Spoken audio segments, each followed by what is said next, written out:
scored 60 points. Look at the Boston players mob him. Michael Jordan is not only the best basketball player, but he's the most exciting basketball player to ever play. 51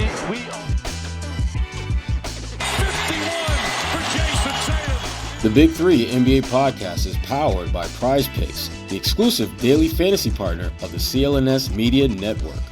Hello, everyone. Welcome to the Big Three NBA podcast. I'm Kwani Lewis, Sherrod Blakely, Gary Washburn, reunited. The playoffs are not over just yet. The Celtics take another win in Cleveland and come back home for Game 5. Hopefully they can close out the series at the TD Garden. But let's look at that last game and just get your initial thoughts. Handled their business. I mean, it was a game that, when you look at who wasn't available for Cleveland, you would have thought the game would have been a little bit more lopsided. But the Celtics, they did what they had to do. I mean, they finally got a game that they actually had to make some plays at both ends of the floor down the stretch. And to their credit, they were able to do that. Now, obviously, Cleveland with no Donovan Mitchell, no Jarrett Allen are not as good as they would be with those guys. But the Celtics, again, we've seen them time and time again play down to the level of competition and allow teams to have life that they frankly don't deserve. And Cleveland was one of those games, but to the Celtics' credit, they snuffed them out when they had to. And so they now are in position to shut this thing down, move on to the conference finals. And then from there, potentially to the NBA finals. So, but, the bottom line is they handled their business, even though it wasn't pretty. I felt like they, as Sherrod said, did what they needed to do to win the game. I think we've seen the Celtics slip before when they faced shorthanded teams, and I do believe they were prepared for Cleveland to come out with all their, tricks and all that they were going to come out with guns blazing, try to, they played faster without Mitchell. Their defense was better without Mitchell. And even, in the first half, they hit 11 threes, which is not their game, but they were kind of like just hanging in with big shot after big shot. Max Strus and Darius Garland and Karis LeVert being his crafty self, Evan Mobley. So, they were running and gunning. And I just think the Celtics weren't going to blow them out because they didn't play a great offensive game, especially in the second half. And also, Cleveland's a good defensive team. And then people, they should have blown them out, or it was closer than expected. You're talking about taking a minus defender in Mitchell off the floor and replacing them with like an Okoro or a LeVert or someone who's probably better defensively. So the defense gets better. They have played a good defensive series. The Celtics have, besides game one, the Celtics have not rolled up and scored 130, 140 points. This is not that kind of series. Cleveland, one of the better defensive teams in the league. So I thought they did what they're supposed to do. It was not an A effort. It was probably a B- effort, but they got enough from Jayson, 33 points. Jrue Holiday has turned into the guy I think a lot of people thought was coming to Boston in the playoff Jrue in the last couple of games. Derek White even got going a little bit in the second half after his slump. So I thought it was a solid win. You don't complain. You don't feel ashamed about it. You got a dub. You're up 3-1. You look at all the other series. They're all 2-2. You could have been in that damn same situation. Just be blessed that you up 3-1. You got 3 chances to win one game, and obviously you want to handle your business on Wednesday. Stay home, get a couple of days of rest, see if Porzingis comes back and when he's going to be ready to go. And so to me, I thought it was a workmanlike win. I don't think they should be ashamed, and I don't think they should be that heavily criticized for it. So 60 combined from Tatum and Brown, Tatum with 33 and 11, Brown with 27 and 8. What did you two like most about the way that they played off of each other for this win? I like the way that Tatum got off to a good start, 16 points in the first quarter, kind of like, listen, nobody on this team can stop me. And then I like the way that Brown took over in the second half. They had some big buckets. And then, he got in a little scrape with Max Strus. He hit some big buckets. And he said after the game, nobody on this team can guard me. And I think he's right. There's not anybody, a one-on-one on-ball defender that can guard Jaylen Brown in this series. Maybe Anunoby can if he's healthy enough in the next series. We'll see about that, or whoever. But in this series, Jaylen should get to eat, and he ate well. 13 for 17 in game 3, 19 for 9 for 15 in game 4. So, I mean, just a tremendous 2 games.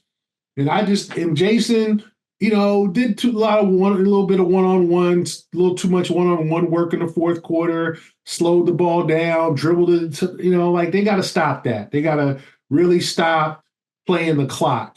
This isn't college ball with a 35-second clock, and you can kind of kill the possessions and all that. You got to go in the NBA. You can't just wait, and then with 8 seconds left, okay, let's do something now. You need to be a little bit more efficient. And I thought Tatum got a couple of those bad habits, but other than that, grabbed some key rebounds, played defense, a good all-around game for Jayson. And that dagger 3 for Jaylen, I was impressed with both of them.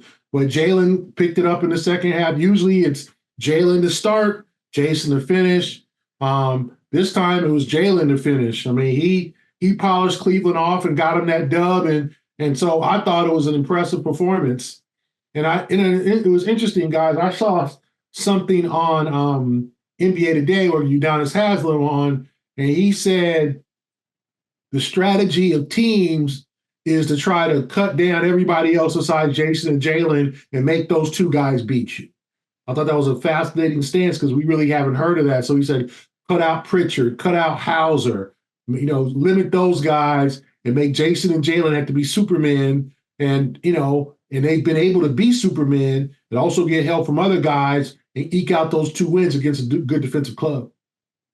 Yeah, but he makes a really good point. But I think the Celtics, part of their maturation is understanding that a little bit better and knowing how to not just be so, Tatum Brown centric, getting other guys involved. But to your question, Kwani, to me, one of the best things about Game 4 wasn't so much what those guys did in terms of their final stats, but the way that they were able to coordinate their efforts all game long. I mean, Tatum is so accustomed to being that dude down the stretch. Jaylen, I always felt, and I think most of us agree, has always had the ability, but he hasn't really been put in a position. And to me, that the dagger 3 that Jaylen hit, everyone is going to talk about that. But the way that Tatum set him up for that shot, how many times? I mean, let's be honest. If you were to draw that play up and have it play out that way where Tatum has the ball in that situation and can either shoot or pass, historically speaking, your money should be on him shooting that damn shot. That's typically what he's done, no matter how open Jaylen may be. But he, I think, understands that this is a series where Jaylen is probably going to have the more favorable matchup more times than not. And the fact that Jaylen just basically said, Cleveland, guess what? Y'all can't guard me. None of y'all can guard me. And the fact that he said it so nonchalantly, as if it's like a fact that nobody is even going to question. And where the truth is, no one is going to question that. I mean, he's been busting that whole crew. Donovan Mitchell, he had the night also. He didn't get none of that, but everyone else, they got some of that. So Jaylen, he's been the best player in this series. He's been the most unstoppable player in this series. And it's really good to see Tatum acknowledge that and recognize that by getting him the ball in positions where he can take advantage of major mismatches while still being able to get his in the process. So the way those 2 guys have played off each other up to this point has been really good to see. Chef's kiss. This is Sherrod Blakely with the Big 3 NBA podcast, and I wanted to talk to you about Prize Picks, America's #1 fantasy sports app with more than 3 million members. It is the easiest and most exciting way to get in on the action while you watch your favorite sports teams and players compete. You just pick more or less on 2 or more player stats and watch the winnings roll in. Get in now on the playoff action and win up to 100 times your money on Prize Picks as you and the world's best players take the game to a new level during basketball's postseason. You can now win up to 100 times your money on Prize Picks with as little as 4 correct picks. Yes, just 4 picks can multiply your money big time. You can turn that $10 investment into a $1,000 win with basketball, hockey, and other sports entries today on Prize Picks, America's #1 fantasy sports app. As a longtime fantasy league player myself, Prize Picks is the perfect what's next to satisfy my fantasy league itch. You want in too? Here's what you have to do. First, you got to go to prizepicks.com/CLNS and use the code CLNS for a first deposit match up to $100. That's right, prizepicks.com/CLNS. Use the code CLNS for a first deposit match of up to $100. So, that being said, you get a chance to pick more, you can pick less. It's that easy. But to the point that both of you made, the Celtics have gone beyond just depending on the two of them. They've started to depend and understand what exactly their depth looks like. So in game 4, who would you say stood out to you both? Maybe Holiday. the most, despite the two of them. Okay. Holiday. Yeah. I mean, he hit dagger after dagger. And the one thing he did defensively that I really liked was we talk about Joe Mazzulla and his drop coverage. Apparently, Jrue Holiday didn't get the memo because Jrue wasn't trying to hit that drop. He was not going under screens. He was fighting over the top, making sure that he stayed as attached as possible, to any and everyone that he guarded. And I thought that was huge. And the deeper we got into the game, Jrue's defense ratcheted up. I mean, there was times where Garland would have the ball around the three-point line, and Jrue would be up on him. And the next thing you know, he's about another 3 feet behind the three-point line. And then 5 seconds later, he gets a screen, and he's like another 7, 8 feet behind the three-point line. He just kept pushing and pushing and pushing, killing that clock, forcing them to take shots late in the shot clock that they didn't want to take, that were forced. Little things like that explain why the Celtics were so bullish on re-signing him and getting him an extension, because this is a guy that when you talk about winning a championship and you go down your checklist of things that you were able to use and players that were impactful in that, he's going to be near the top of that list, and it's going to be because of his defense. Not just because his defense is great, but because his defense is impactful. And that's what you really want at this time of year. You want guys that can make an impact. I don't give a damn if you can go out there and give me 27 points. Can you get me like 10, 15 points in the fourth quarter when I need you to get buckets?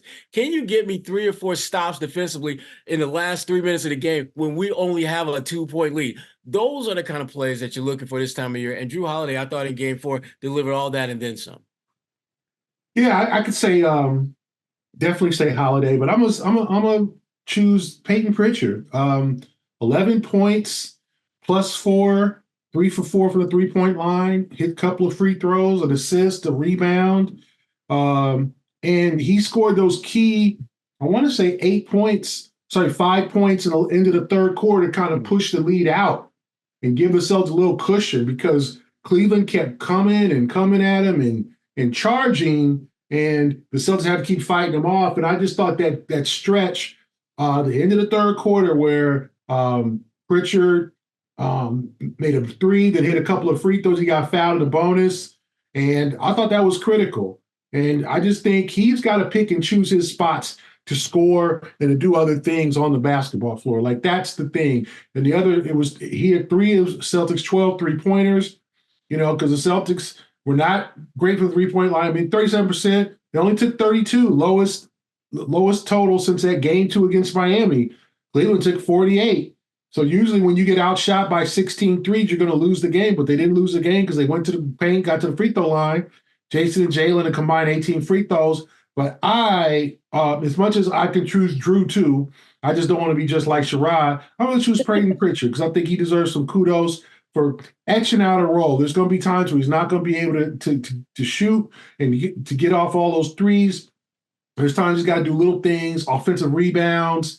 He had a key offensive rebound, last night, and he does the little things, assists. I said he's doing the little things, and those 5 points at the end of the third quarter were big to kind of push the lead out a little bit, push the lead to 10, and the Celtics are able to hold on. So if you're really looking for kind of an unsung hero, I would say it would be Payton Pritchard, because if not for him, it's probably a 5-point lead in anybody's ball game in the fourth quarter. It was still kind of hairy because obviously the Celtics lead went from 15 to 5 in about 3 minutes, and the Celtics, went on a scoring drought. Right. And along those same lines, it goes back to what Udonis Haslem was saying about let Tatum and Brown beat you and shut down everyone else. And Payton, clearly is an example of why if that doesn't work, you're not going to beat the Celtics. Payton, he's been their best sub in this series. There's no doubt about that. He's the one guy that they've been able to throw out there and has been able to contribute in some way, shape, or form in a positive manner almost every time he gets an opportunity to play. So I give your Pac-10 your partner some props. I give it to him. He was all right. That's right. That's right. We give kudos where it's due here. Respect the Pac-12. Pac-10 players. That's right. That's right. No. Hey, everyone. This is Kwani Lewis from the Big 3 NBA podcast. As you know, we are very excited to see where the Celtics end up throughout this playoff round.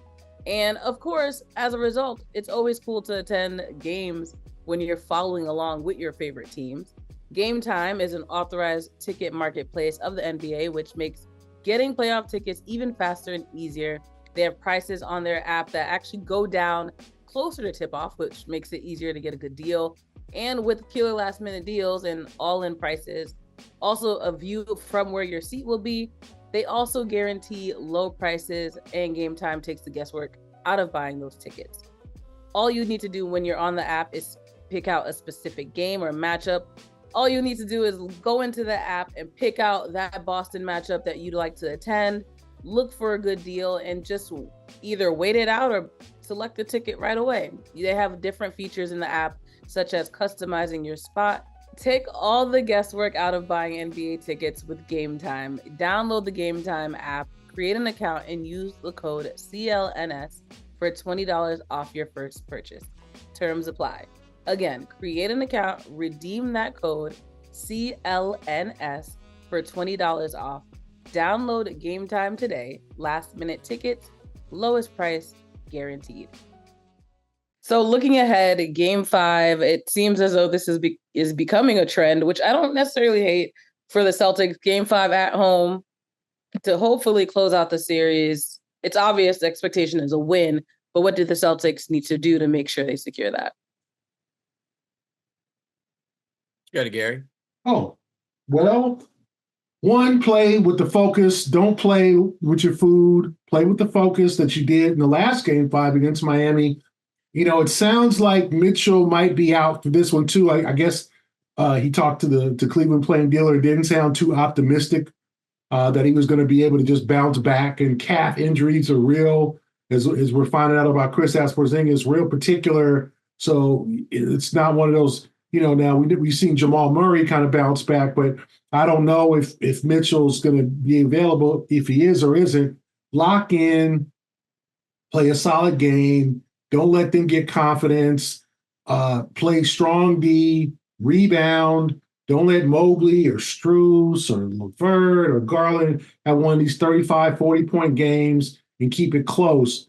Just punch them out, because I just think Cleveland, it gives me the impression of a team that's, one, they're tired. They went through a 7-game series with Orlando. Now they're getting their, they're down 3-1 here. Allen's been hurt. Mitchell's been hurt. They just dealt with nagging injuries. I just think they feel like it's going to get to a point where there's no way they can make it to the end too, if we're being honest, at this rate. Yeah. Like I think you get to the point where you don't have a chance. Mm-hmm. You got to push the Cavaliers to that point where we're not going to win this game. Mm-hmm. And it's not going to be the first quarter, right? You're going to have to do that over the first half. And then, hopefully you have a sizable lead and you can and continue to clamp down and pull out a win.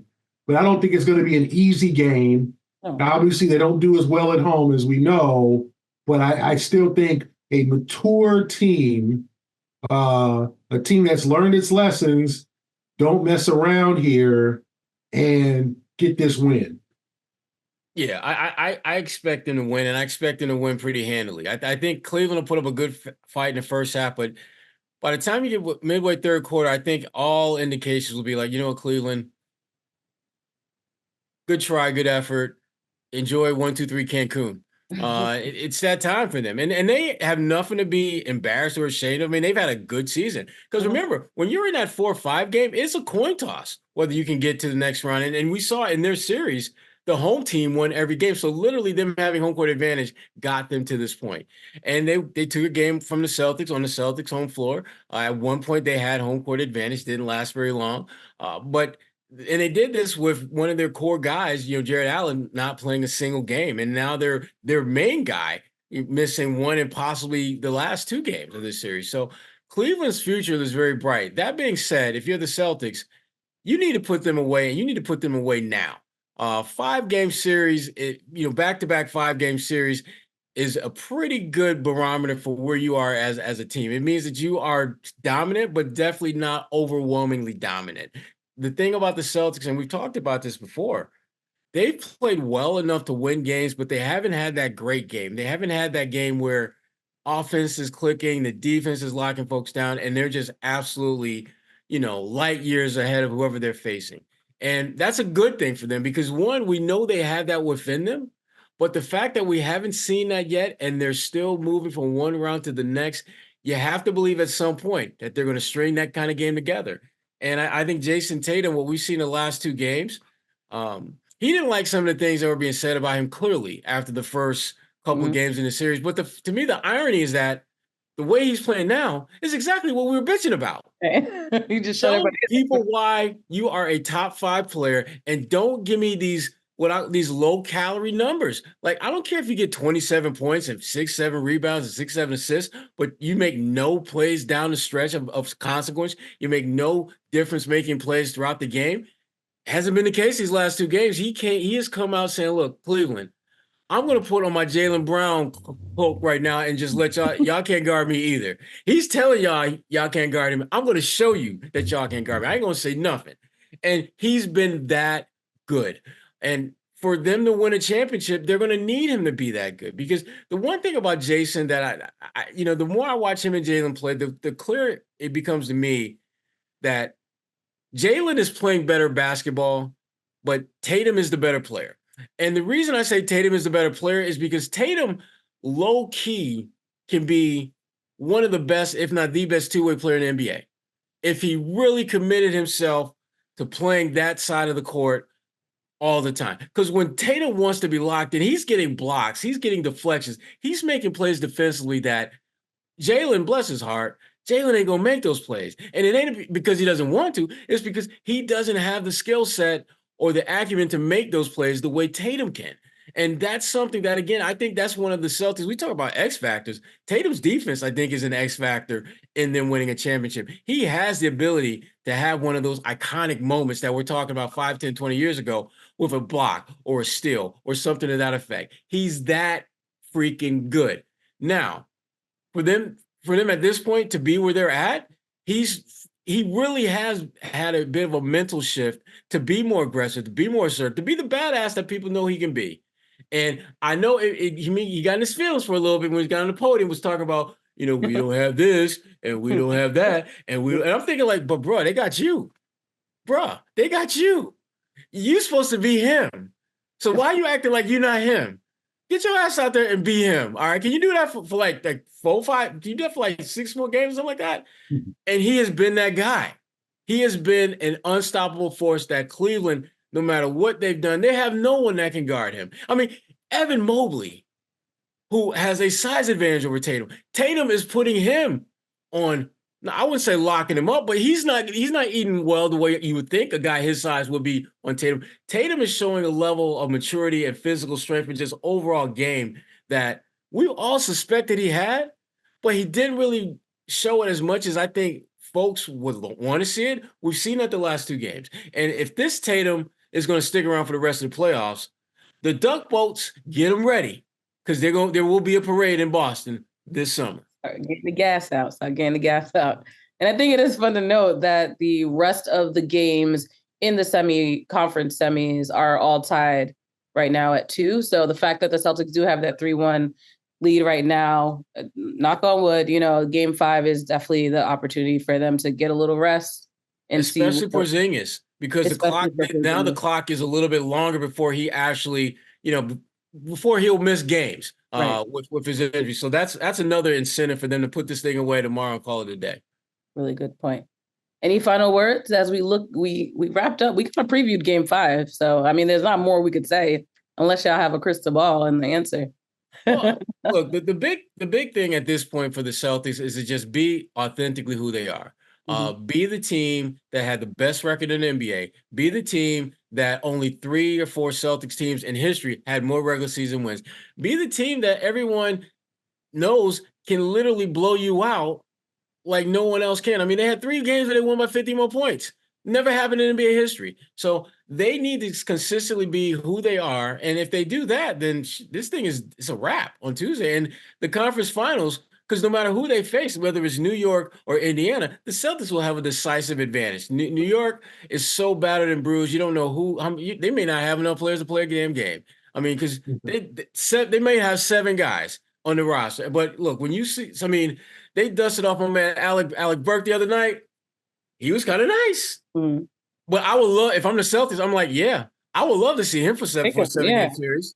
Bring that firecracker, because that ain't smoke. He's an all right player, but he not bringing no real smoke. And Indiana has talent, but they're so bad defensively that even when you're having an off night defensively or offensively, you still might put up 110, 115 on them. So the Celtics, I mean, the path to get to the finals could not be any easier for them than it is right now. And I think they know that. I hope they know that.